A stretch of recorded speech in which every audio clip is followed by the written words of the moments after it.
హరే కృష్ణ. ముకుందమాల 10వ శ్లోకం.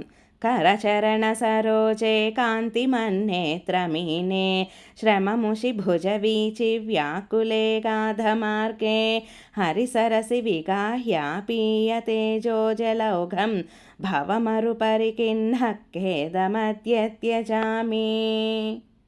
దీని భావం, నేను ఈ సంసారము అనడి ఎడారిలో ప్రయాణము చేసి చేసి బడలిక చెంది నేడు ఈ హరి సరస్సును చేరితిని. ఆహా, ఎంత సుందరము ఈ సరస్సు!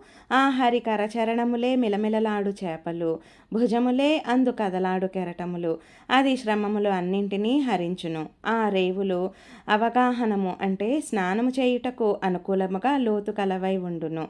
అందులోకి పోయి ఆ తేజస్సు అనడి జలమును కడుపు నిండుగా త్రాగి నా బడలెక్కను తీర్చుకొనుచున్నాను స్వామి. హరే కృష్ణ.